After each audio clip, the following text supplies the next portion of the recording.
Let's do that. We are live. Welcome, everyone, to Fun Friday here in John Lavenia Success Mastermind. It is the first Friday of the month, hence the dapper dress that I am. I still have my camouflage gym shorts on. I just got out of the gym, stopped and got an egg sandwich for my daughter who's still asleep, ate one for myself, threw on a shirt and tie. I was thinking about the jacket, but might have been a little bit over the top because we never wear this stuff working online, do we? Actually, some of us probably do. I actually work with, Ivia, you know this.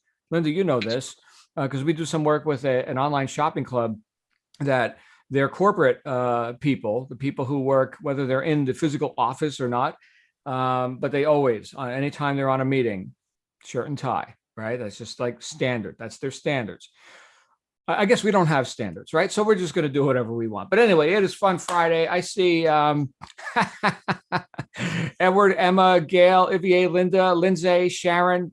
Gail, how you doing, my friend? It's always a pleasure to see you, including and especially on Fridays, because you always have something fun to tell us. Why don't we open up with that? Who's got a joke or a dog? I know Sharon's traveling right now. I don't know if you have any dogs in the car. Gail, you have something to tell us today? I have a joke. Oh, good.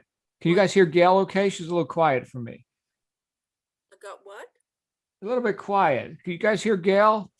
No, she's a bit low. You might need to turn your volume up, Gail. Yeah, or maybe her microphone gain, or maybe she picked a different microphone, or maybe the microphone is somewhere behind the computer, or not sure. But we want to hear you, Gail, and your wisdom and your sooth. Is that any better? Slightly. Let's just keep talking, see if it works out. Okay. All right. What did the elephant say to the naked man? Oh, I have no idea. How do you breathe through that thing? That's great. Oh, wow. Let's all have beautiful mental images now. There we go. Okay. How do you breathe through that thing? One more. All right. This morning, as I was buttoning my shirt, a button fell off. After that, I picked up my briefcase and the handle fell off. Then I went to open the door and the doorknob fell off. I went to get into my car and the door handle came off in my car.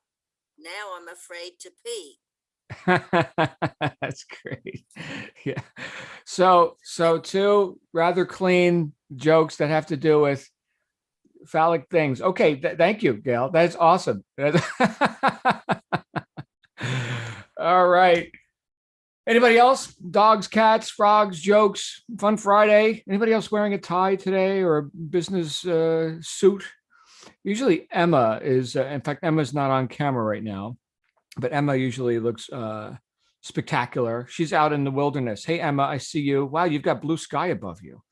Wow, that's an event over there, huh? I can't hear you. You're muted. Let's see if we can get Oh, you. sorry. Yeah, I'm not dressed up. I'm out on a dog walk. Oh, beautiful. Can we see your dog? I could use a little dog action today. Here we go. There's dog action. There's Willow. Hey, buddy. Good to see you. All right, Willow.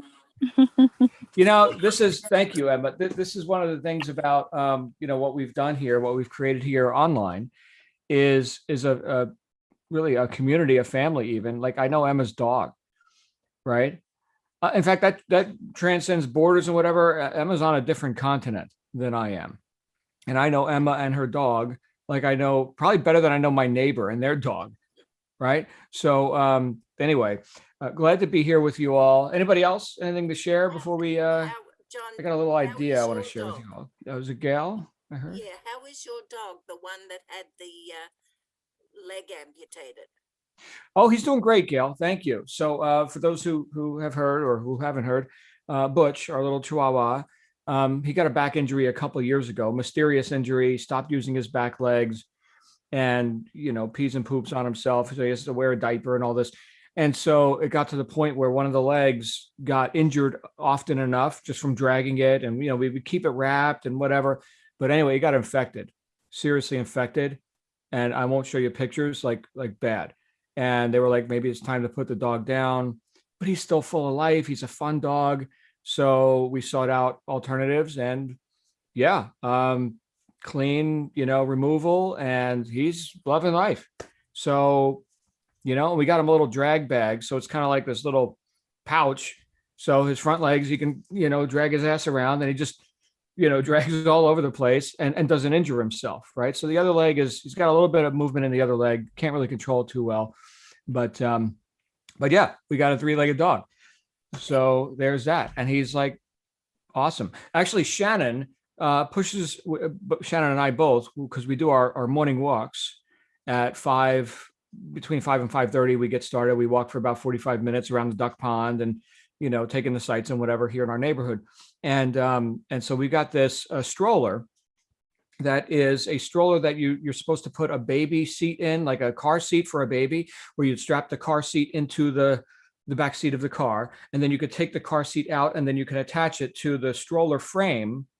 Okay, so that it's like half a stroller basically. It's missing the top, because the top would be the car seat, but the bottom is like this little trough that you could put baby supplies or whatever, which is perfect for a little 3-legged Chihuahua to be wheeled around so he can bark at the other dogs, right? And get all aggressive. Chihuahuas are insane, right? So that's what we do every day is we push him around, and we get to a grassy area, we take him out, and, we kind of let him run around and smell stuff and whatever. So yeah, he's living life. Thank you for asking, Gail.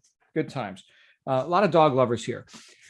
What are we going to talk about today? I was just listening to a lecture from Bob Proctor. Any of you know Bob Proctor? Yeah. Okay. So Bob Proctor, and it was his lecture / home study course on the science of getting rich, which of course we've reviewed. By the way, that reminds me, we're going to be starting Integrity is Everything by this guy this Monday. I am, and I have had zero time whatsoever. It's been an insane week, but I am by tonight, tomorrow, so Saturday, definitely. I've cleared my calendar. I'm going to create a little opt-in page for people that you want to invite. I know, Lindsay, you've already got like 1,500 people that are like, yeah, we've been reading that book for years. We want in, right? So we're going to open the book study up to the public for this book. I think it's going to be a nice event, because we got a lot of people chomping at the bit who, yeah, and in this case, don't even know that this exists or how to access, our group, what we do here. What was I talking about? Right. Bob Proctor, Science of Getting Rich workshop. And one of the things that he said was that that one particular book had such a profound effect on him and for him that he's most of his other lectures and workshops and seminars that he's done has been based on things that he's taken from that book and other books, of course, like Think and Grow Rich, which I happen to have a copy of right on my desk almost always, because there's just so much in there, so many to reference. I think you guys know I've read it cover to cover 13 times now. You guys read it that last time, that 13th time with me. Every word, verbatim, original text, cover to cover, right? That's how we roll. So anyway, Proctor was talking about something that I thought was a great reminder. He was quoting a guy named Eric Hoffer. I don't know if any of you have heard of Eric Hoffer. He wrote the book, The True Believer, which is about how actually cults and major movements and like religions are formed, how these things come to be. So very different topic, right? But one of the things that Hoffer was talking about that Bob found intriguing enough to include in his lecture was that for you to be able to learn, you've got to have the right amount of confidence. You see, if you have too little confidence, you'll believe that you can't learn.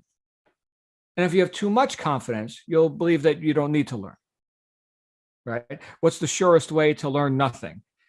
I know. Okay. Huh? All right. Or I guess with the dichotomy there would be, I can't know.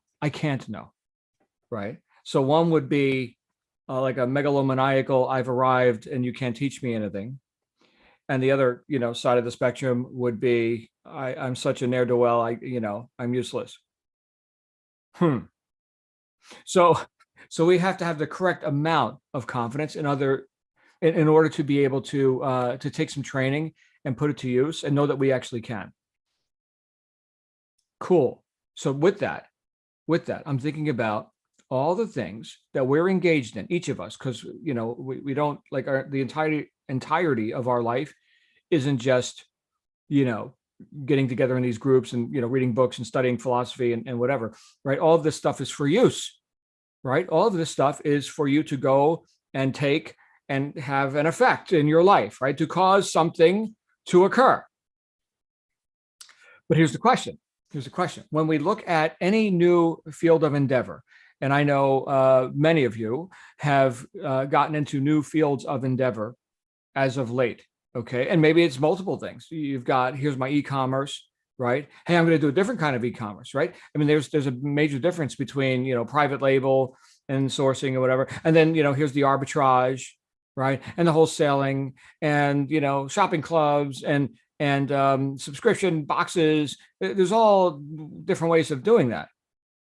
And so some of you have taken on multiple ways, which I think is cool. They could be related. One could be, enhance the other and that sort of thing. And some of us have gotten into completely disparate fields, right? So I know that, and in fact, who hasn't?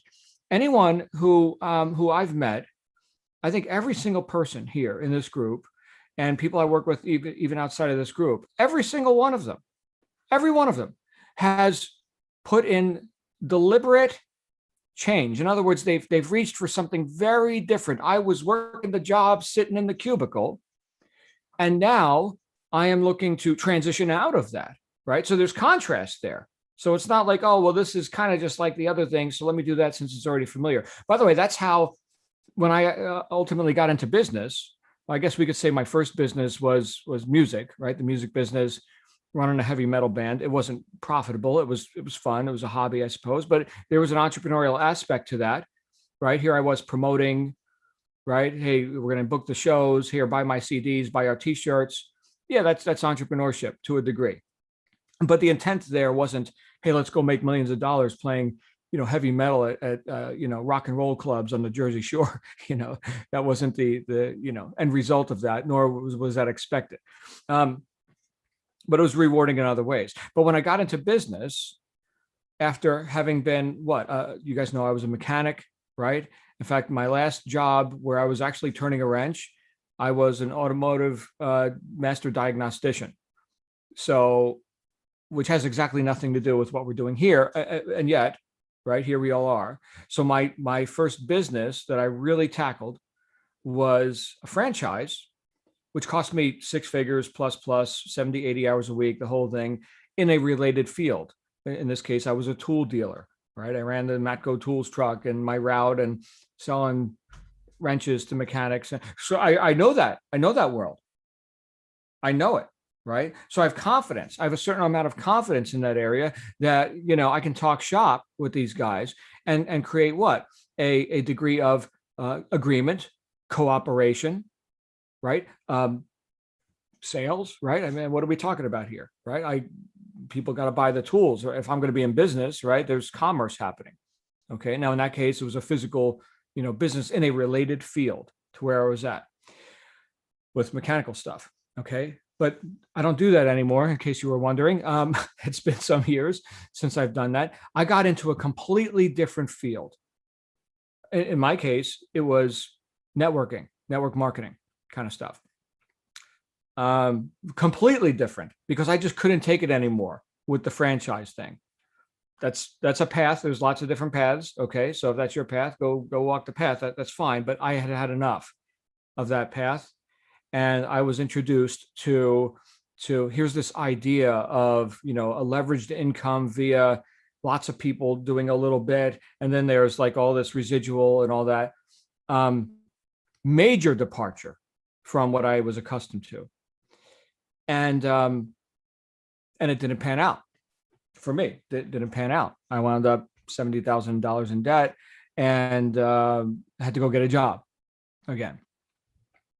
So that transition didn't work. So I transitioned again into something that was pretty familiar to me, because remember, I know all about cars and technology and tools and all this. So I ended up in the car business, right? I mean, after all, on the tool truck, right, I learned how to communicate and really build my chops in terms of, delivering a valuable product into the marketplace. And after all, there's all this traffic, everywhere you look, these people are driving cars. Apparently that's a high demand product. So, just for survival's sake, let's go do something. People want to buy this stuff, and I know how to talk. So let's go have that experience. Right. And that did pan out. What am I getting at with all this? So I had a certain degree of confidence and willingness to learn, and believing I could learn. Back to the Hoffer quote, right? Enough confidence to know you can, but not too much to think you don't need to. But where did I, excuse me, where did I fail? Because, I'm going to use that word. Okay. Oh boy, there's a 4-letter word right there. Where did I fail in these experiences with the franchise? And then with the completely different method of, in this case, network marketing, right? Where did I fail in that? What did I not put my attention on that I could have put my attention on? Because other people made it in those deals, right? Sometimes people say, I don't know if that'll work. Well, anything can work. Who's doing it, right? Because look, there's proof of concept. It worked for them. It worked for others. And so this is a question of responsibility now. There's the R word that people typically run in the other direction when they hear responsibility. Who keeps showing up at the scene of the crime? Right? And so what was it that I was unwilling to put my attention on or unwilling to learn when I was getting into that new field? You see, all of us, because once again, I recognize that we've all ventured into new fields of endeavor, because we were dissatisfied with this, right? Here's this, we know this, or we've gone as far as we care to go with this. So now let's engage this. Here's the question. Are we engaging it to such a degree that we will win? And what is it if we're stopped or stalled in some way? What is it that we have not, through our own responsibility or irresponsibility, not put our attention on, not sought wisdom, not sought counsel, coaching, mentoring, whatever it takes, training, right? Where have we on one hand, perhaps thought that we can't learn, so hopefully somebody will do for us? That's not terribly responsible. That's not very causative, right? Or on the other hand, where have we assumed that we already know? Because after all, we've succeeded at these other things. Look, everyone who's here right now, you've survived up to this point. Something's working. Congratulations. You get credit for that. Well done, my friend. Well done. But you didn't come this far just to come this far. So we got to learn some stuff. So where are the outpoints? What are the things that deserve my attention that I haven't given attention to? I'll give you back to my own experience. Here's business number one, let's say the franchise, the tool franchise. That was extremely laborious and linear.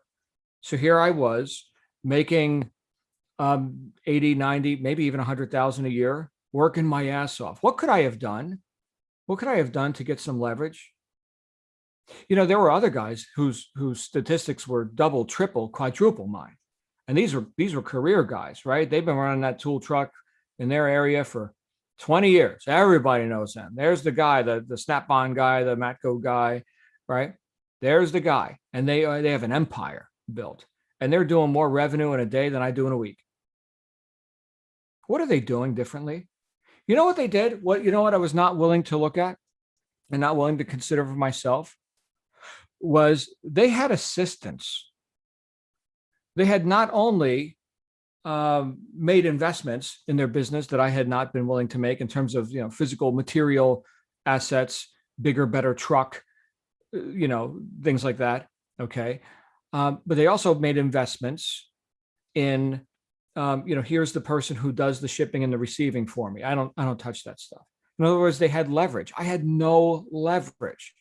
I had no concept of leverage, right? The idea that I don't have to do everything. Keep in mind, what was my past? What was it that was instructing me on whatever my best decisions were? Okay, my past, which was what? I was a mechanic. You want something done right, you do it yourself. You do good work, right? That machine runs, right? It's good. You leave that customer's vehicle in as good or better condition than you find it, right? That was my work ethic. And I was awesome at it. Awesome, right? But didn't make me a whole lot of money. And you know what? That wasn't the first time that I had applied. You guys want to hear something funny? It's Fun Friday. When I started to apply this work ethic, it was when I got my first almost legal job at Roy Rogers Chicken and hamburgers and whatever.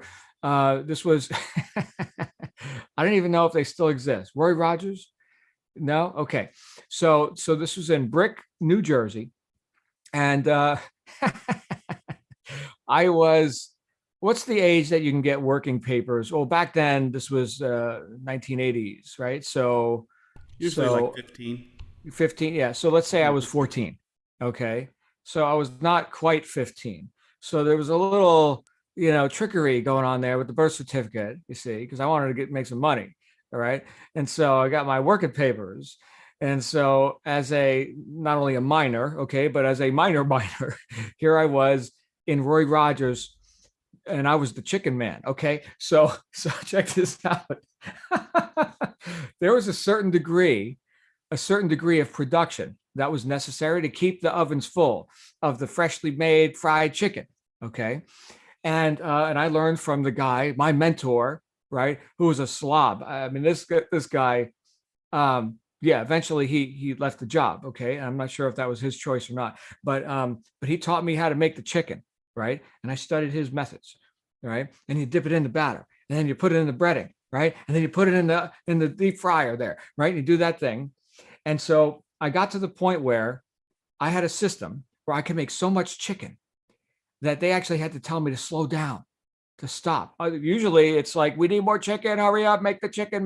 I had so much chicken made. And so they actually sent managers back there to reprimand me because they discovered that I was making the chicken so fast because I was actually throwing the chicken. So here's the chicken parts. And this chicken was flying through the air in the batter, in the thing, right? Hey, I was producing overachiever, right? So that was pleasing to me, right? Especially coming out of the childhood that I came from, where I was purposeless, ne'er-do-well, like waste of space, right? At least that's how I look at it now, looking back. So I was accomplishing something, and that was terribly gratifying for me.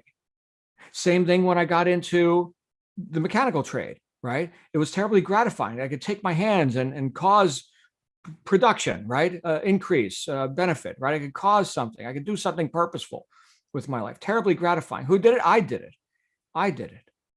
Okay. And now here I was in this franchise where I could get that truck down the road, get into the auto shop, make friends with these guys, sell them tools, right? Collect money, hopefully, if they didn't spend it at the go-go bar, right? Which they often did. I did that. Never crossed my mind. You know what, John, maybe some of this money that you're making here would be, you could use to scale up your business. Maybe not be so running ragged all the time. I might still be in that business. There's still tool trucks driving around today. Right? I may have built an empire. There were guys making 300 grand a year doing that. Now, looking back, I'm feeling fortunate that I didn't stick with that, because there's ways to make a lot more than that, and I've discovered that. Right? So we all have a path that leads us to where we're going next. But the point is that I did not maximize that opportunity because I thought I already knew the best operating strategy based on what I already knew that worked as a mechanic and as the chicken guy, or the chicken child in this case. I took that work ethic again, and I put it into this network marketing program that I did. And again, it was all about me. My work ethic. Okay. Now, in that business model, for those of you who are familiar with these sorts of things, it's not all about you, right? There's the whole idea of leverage in teams and duplication. That's like the magic unicorn. If you can get duplication, right? Get lots of people doing a little bit of work. Here's the problem with that. Okay. Is that a lot of times when somebody throws, a mere, $500 or $2,000 on the table. In fact, the deal that I joined was $5,000 to get like the master pack of one of each of the products and whatever. So here I was back in the 1990s, right? Here's $5,000 because I just wanted out of that tool truck so bad. So here I was with that, with my work ethic. But is my work ethic most people's work ethic? Especially when they've got so little skin in the game that maybe they'll do it, maybe they won't. Probably they won't. Statistically, they won't. So here's now me jumping into a situation where I must have cooperation and leverage and duplication and all that. In other words, I've got to somehow induce action on the part of others who don't have my past, who don't have my background, or that work ethic, or that feeling of accomplishment, or who, when they hear no 2 times from their mom and their uncle, that's it, I quit, right? So they don't have that tenacity, and they've got a very low barrier to entry. So any bozo can show up and do whatever, right? If you can get them to sign a recruitment form or something. So I failed at that. Not that I didn't want to succeed. Okay. But what is it that I was unwilling to look at that could have caused me to be successful in that area? Well, there's a bunch of factors. Here's where I'm going with all this, because I've already been talking 25 minutes. Here's where I'm going. Are you assessing the entire scene of whatever endeavor or field that you're entering? Because if you're stalled or stopped in some way, something's out, something's not working. We've talked about this before. Some things are working. And if you didn't have an interest in having it work, then you would not develop the aptitude for making it work. But here's the question. Can we assess the entire scene and see these are the out points? This is where I have a chink in my armor. This is something that's not clicking right. Let me seek out the people who are really doing it and see what is it, or how do they think that I'm not thinking? You know what? I have heard that the best leaders are the best students. Try that on for yourself. And when I look back into my life at things I have excelled at, well, I've become the student and very diligent at that, right? So like I was just quoting, Proctor, right? That guy had such an impact on me. I've got, well, at least up until a certain year, I bought every single course that guy ever published, right? And he wasn't the only guy either, right? But I'm sucking this stuff up. And yes, some of it's repetitive. There's no new truth. Okay. It's not like, oh, wow, I've never heard that before. Okay. But a different combination of words or in a different context, right? How many of us have experienced a light bulb coming on from some simple little thing that we maybe have heard 100 times, and finally we got it? I experienced this with one of you just the other day. It was Monday night. We were in book study, and Lindsay Dollar England came out with actually 2 quotes. One was a John Lavenia-ism, and next thing you know, she's quoting Socrates. I'm like, what? Lindsay? Socrates? So, and I don't know if she knew like who said it, but it got in there. It got in there to the point where what you put in is what comes out, right? So guess who has more ability now in their interactions with people, and not to mention with themselves, right? Lindsay, right? I mean, transformation is upon us, but that wouldn't be upon us if there wasn't an interest and therefore an aptitude, right? To go be, do, and have more than what you've accomplished yesterday, and to get off of the idea that we already know. In fact, the Socratic quote that she offered without any prompting or scripts or anything was, I know nothing but the fact of my ignorance. I'm like, holy crap, Socrates, there it is, right there. Which comes back to the Hoffer quote, right? Enough confidence to know that you can learn, but not too much to think you don't need to learn, right? Where does this show up in our lives right now? I'm going to suggest that we really take a look and assess the entire scene of our business, or businesses, plural. Okay, where are the out points? Where are the end points? Develop your strengths, you manage your weaknesses. That's what I did not do in both of those scenarios, the franchise and the networking deal. Okay, I did not manage my weaknesses. My strengths were already there, right? Work ethic, intent, ability to communicate, good.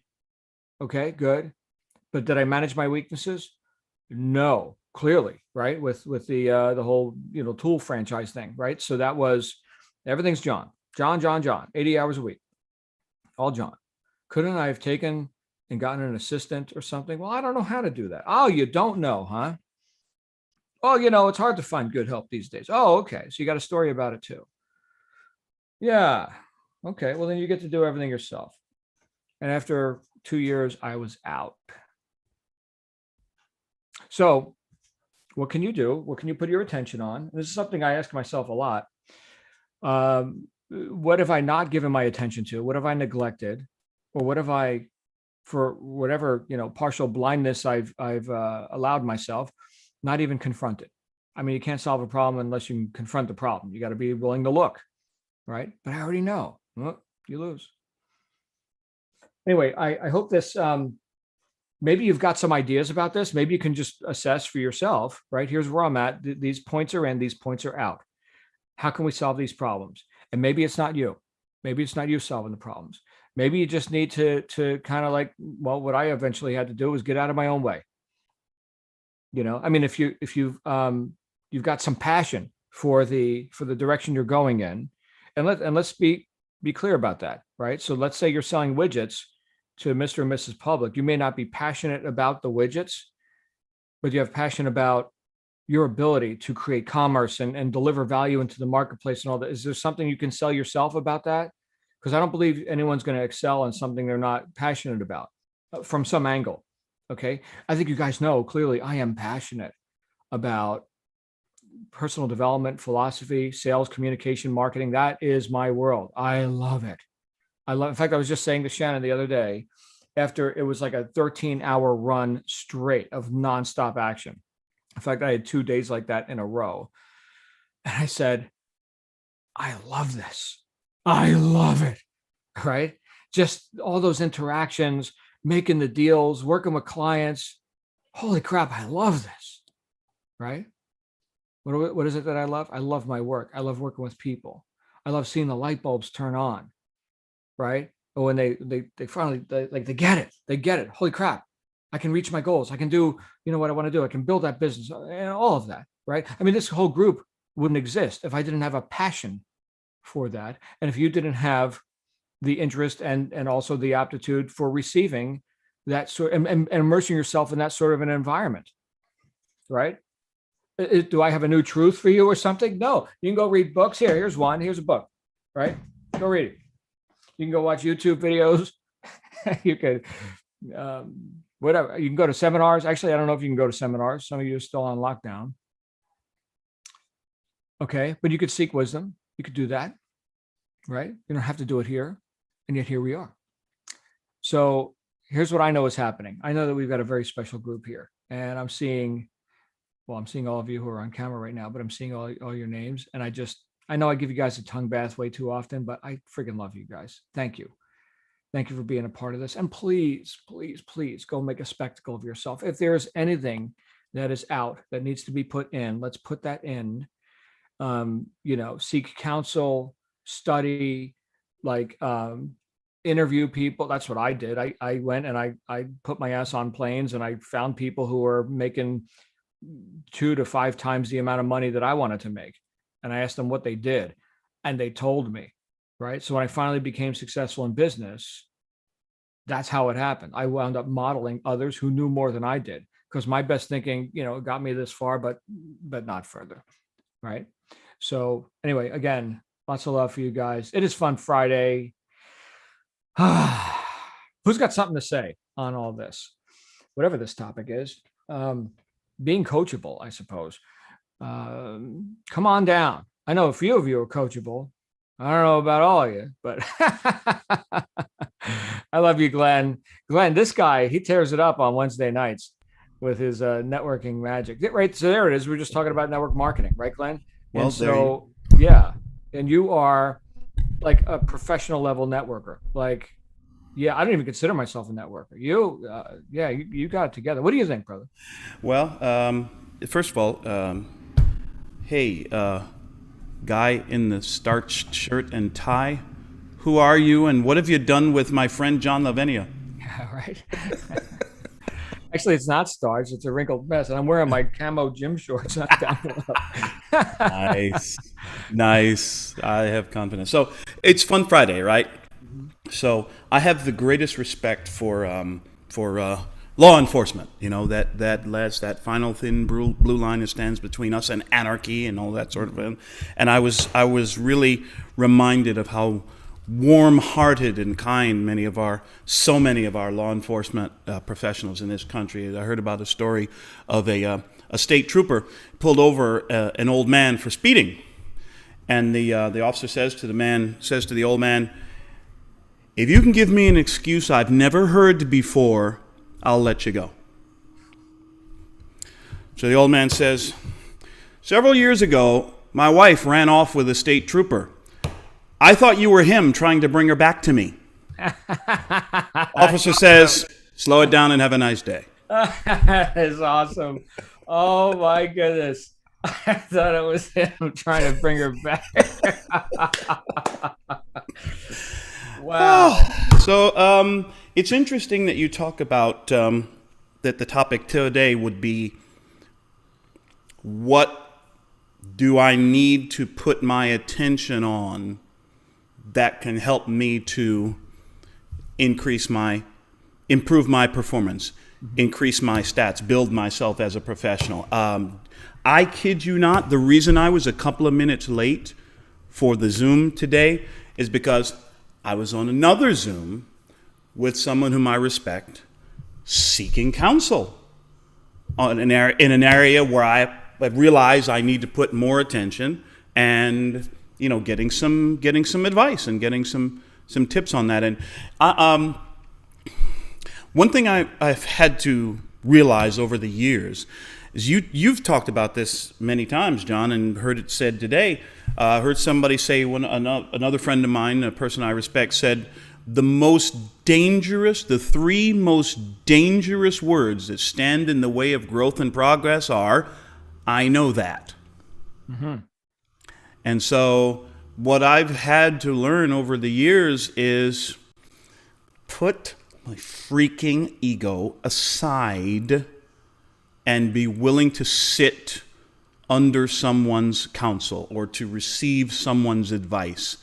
Was it Emerson? Ralph Waldo Emerson? Every man that I meet is in some way my superior. In that, I learn from him. So I'm learning to seek truth, to seek counsel, seek guidance. In some cases, regardless of the source, right? Don't pay so much attention to the messenger as to the message. Now, I'm not, calling names, or trying to insult anybody or disrespect anyone or anything. It's just that the point is, I've had to learn to put my own ego aside, to humble myself and seek and receive counsel. That isn't always easy, but results, man. Mm-hmm. Results. Start to see results in seeking and implementing the advice that I get. It's a revealing personal exercise. Back to you, John. Thank you, brother. Yeah, good stuff. We've had this conversation as well, that mentors show up without knowing it to teach me what not to do. Right? So we got to be a fruit inspector, right? Back to who is the messenger, and by their fruits you'll know them, right? So go be a fruit inspector. But my goodness, each of us here have excelled in some area of life, right? And again, we're looking to excel in other areas, right? Business, commerce, what have you. So I get something from everyone here. Thank you, Glenn. Yeah.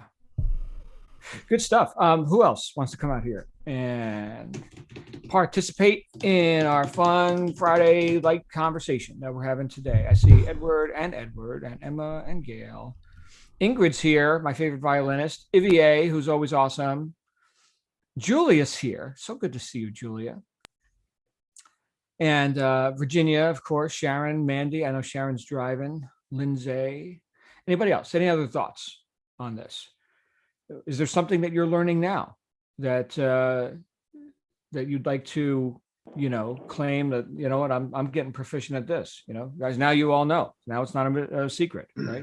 So who's got some ideas? Can you hear me? I can. I hear you. How you doing today? Awesome. Looking sharp. Thank you. I make this look good. Yeah. Absolutely. Well, one of the things that I've had to realize is that, mentorship is the way to go, no question.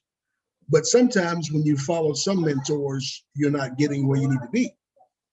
So you need to maybe revamp that mentorship or revamp that source and allow yourself to be submissive to new input.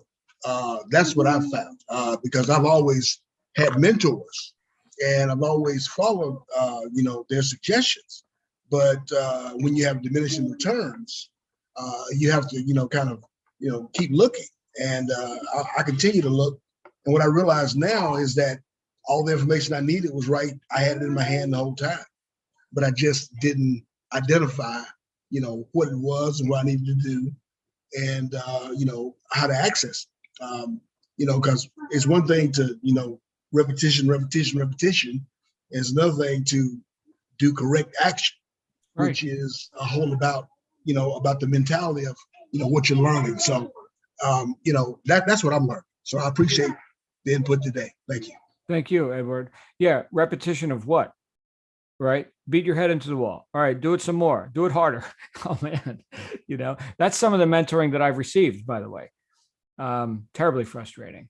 So again, you got to be a fruit inspector, and including your own fruits, right? Is this working for me? Is this method? Because there's as many paths as there are people to take them, right? So we've got to be able to have a bit of self-determinism with that as well, and actually assess the scene. Thank you, Edward. Beautiful. We got Virginia, and then Julia, and then Ingrid, who is with us. Hey, Virginia, how are you? Hey, thank you. Good morning. Good morning. Thank you for taking my hand down.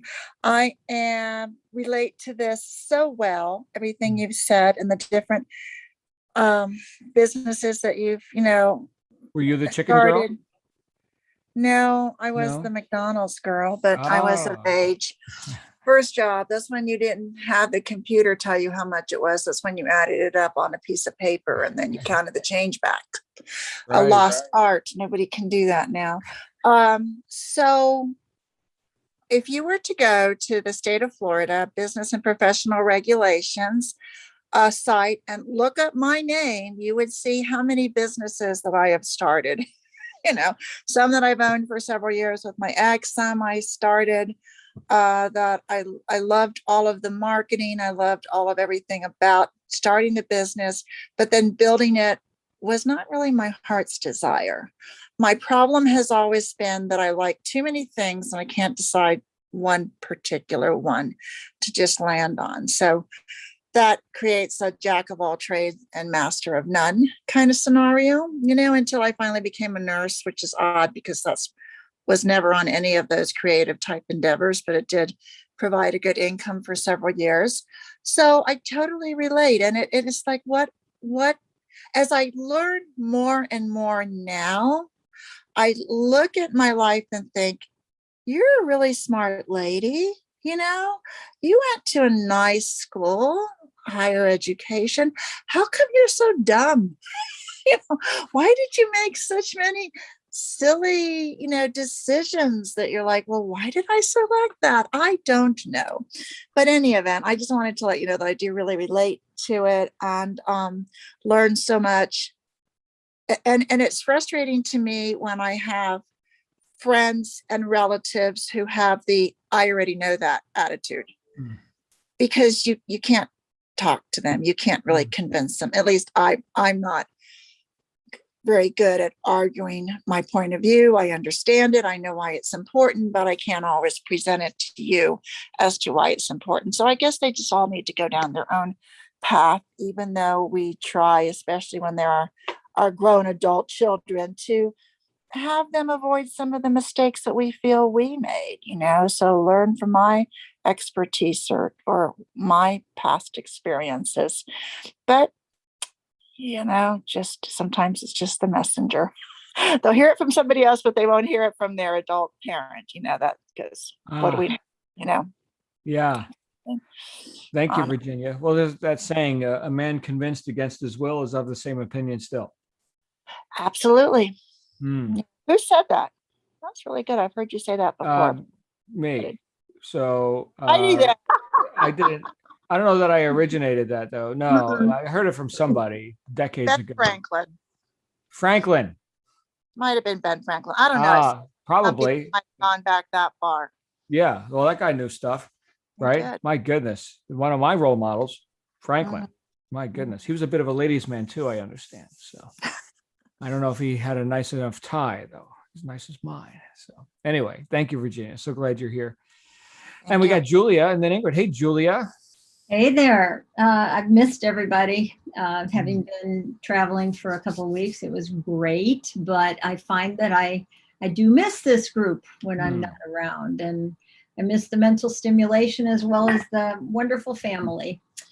By the way, I heard that first from Brian Tracy, but I'm sure he was quoting someone else, and I heard it probably 30 years ago. Oh, I'll give it to Franklin for today. It's a good one. It's a really good quote.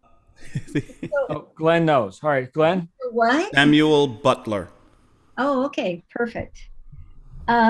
Anyway, I was having a chat this morning with my chiropractor about personal development, families, relationships, all of that stuff, and he was telling me that he and his wife are, they do a lot of reading and discussion, and I thought it was interesting the way he said that part of the reason it's so helpful to be studying what other people say is that it gives you a framework for discussion, a mutual framework of understanding and a mutual vocabulary, things that maybe in your relationship are uncomfortable or not quite what you want them to be, but you never really knew how to put it all into words. And I thought that was really good to hear. And it also is true, of course, with all the stuff we're learning about success and business and all of that. But anyway, it's not just us who are thinking of those things, but and like Virginia, I'm a serial entrepreneur, and perhaps when we get together in person, we'll show you the novelty product that Joe and I developed that didn't take off because we didn't market it right, but everybody said you're going to be millionaires. Funny how that works. Well, is it still in play, or could it be? It's still in our basement, but yeah. Okay. Anyway, since this is recorded, I don't want to share it, but. Oh, no. Okay. Very good. All right. But anyway, missed you all. Well, glad you're back, Julia. Good to see you. Thank you. And this is just the beginning. We've got actually something going to be hitting the calendar here. We're finalizing some plans for October. So everyone, we will have an opportunity, at least regionally, although you could come here from other places too, but we're going to get together in the desert Southwest and have some fun. And that brings us to my favorite violinist, Ingrid, who is here with us right now. Hey, Ingrid. Hey, John. Hey. Good luck. Good luck. Good luck. Wish me good luck. No, I just think you got a good look going. Look. Oh, good look. Oh, good look. Clean Oh, those ears, boy. oh, well, thank you. Thank you. I thought for a minute you were telling me to go jump off a cliff. Okay. Thank you. No. My goodness. No, I was just thinking about, you know how you were saying about, what were you exactly saying? About hearing the same thing from many people and finally sinking in, that whole thingy, bob. So I think that's extremely true, like super true. Looking at, becoming a violinist, right? Like a musician, any kind of musician. So you're going to be doing your due diligence every day for the rest of your life and beyond, which is going to be your technique warm up, your scales, that's just life, get over it. And you're going to have your teachers, and you're going to go do master classes or take summer programs for a couple of weeks with another teacher. And so often you come back and your teacher goes, holy shit, I've told you that like 5,000 times, that particular thing, but you didn't get it. Maybe because they're too close to you. It's like your parents, so you don't kind of listen anymore. Or maybe you heard it too often and you kind of blanked out, or maybe the other person just used a word at the right time or whatever, or just showed you something, a little movement here or there, and it all tied together. Hello. Hey. Oh, yeah. Hi, Virginia. I'll mute your mic for you. Oh, like, hey. So, yeah, it's totally important in any walk of life where you're going to excel. It's a lot of blood, and it's going to always be basically the same information, and it's just going to hit you on a different day in a different way, the way that clicks for you. But you have to do it. You have to just keep you just have to keep doing it. Keep learning and all this. And look, I'm right now, everyone, in case you're wondering, Ingrid, and correct me if I'm wrong, Ingrid, you just had your best month in business ever. Yeah, Ever. totally. Yeah, I'm so excited. I actually squeaked past my goal by $10. Goal achieved. There you go. Really, really friggin' typical. It's so interesting. Right. Just like, yeah, what is it that makes you just squeak over what you say the number's going to be? Well, you gave yourself a demand, and you took up your own challenge and you did it. So I won't say specifics. You certainly could, but we're talking multiple 5 figures in a month. So there's that. Well done, my friend. No mistake there. Thanks. Thank you. Thank you for actually doing it. Right. Well, I've said so many times, like it's really been through this whole, I started with you and then I went with Shannon, and I wouldn't be here today otherwise, because you guys have been you've been the other way of saying things that I've probably heard before and didn't click, Right. So yeah. Just always, people need to keep learning. I'm taking a course I started yesterday about Indigenous people in Canada because I just am embarrassed how little I know. Signed up for a course at University of Alberta. It's 12 weeks online, no credit if you don't want to pay anything, which I don't. But yeah, you just got to keep learning because you just got to keep learning. That's all you got to keep doing. Cool. Otherwise you're dead. You're dead inside. That's it. Like when people retire, right? Where was it that we were just reading? It was Maxwell Maltz, Psycho-Cybernetics. Yeah. Don't retire from life. You can retire from this work or whatever, but don't retire from life. Beautiful. Thank you, Ingrid. So glad you're here. Here comes one of my other favorite peoples, Mandy Anderson. Hi, Mandy. How are you? Hi, John. I'm good, thank you. Sorry I was a bit late. I've got a live pigeon outside that I was trying to stop the cats getting. Okay. It's injured, unfortunately. I just wanted to say I totally agree with what Ingrid was saying just now. Because she was saying you can go other places. And one of the things that stuck for me was when we did, and there's a few people on here I think did it, was Millionaire Mind Online. And then I followed that up with Own Your Own Future. And it's all started from what you've been saying, because we've been hearing it from you, and then what they were saying, and it was all the same sort of thing, and it was all bringing it all together in the sense of that you need to systemize things, you need to add processes to things, you need to have it so it's duplicatable, so that it's not just you doing it, and so that you get the passive income coming through. Right. And it all just started clicking in place and making sense, and it's trying to work out the difference between what's a shiny object that you don't want to go and look at and what's something that's really good, because we get so many. Once you start going for these things and putting all your email addresses in, everything comes to you. So it's like, oh, that's how they've come to me, because they know you, and it's like, they tell them and they tell you. So I got about 5 people sending me things for I think it was for Own Your Future, but it's knowing, so it's looking at it and making sure, I think, that it's going towards what your goal is. And if it doesn't resonate with what your goal is or what you want the future to be, ignore it. But if it does, go with it. And some of these things you don't know until you try. But if anybody gets a chance to see Millionaire Mind Online or Own Your Future still on YouTube, I think you can't sign up for it now, but you don't have to sign up for the courses they do. Just what they teach you up to that was enough, I think, to take it on. It's definitely worth a look at. Well, there you go. And then you could see if you want to go deeper down that rabbit hole. Yeah. Right. So beautiful. Thank you, Mandy. And Mandy's, of course, creating a completely new enterprise, not new in terms of her own abilities, but new in terms of how we're going to put those abilities into the marketplace. Like the late Jim Rohn said, if you want to increase your income, increase your value to the marketplace. So Mandy has value, which is right now a secret, and we're going to make that unsecret. Make that known, right? And then people can throw money at you. And I would, right? With your skills, I don't have those skills, right? So Mandy's like an expert with reporting and stuff, spreadsheets and things that are kryptonite to me. So anyway, all right, let's wrap up, my friends. So good to see you all. I'll be back here with you at 6 p.m. Eastern US time for Be Heard, which we've had a couple interesting, small, but interesting sessions, right? If you got stuff to talk about, bring it. Bring it. I'll see you guys there at 6 p.m. Eastern US time. In the meantime, let's have an awesome day. It is Fun Friday. So let's have some fun and let's accomplish something, right? The weekend's coming. Thank you.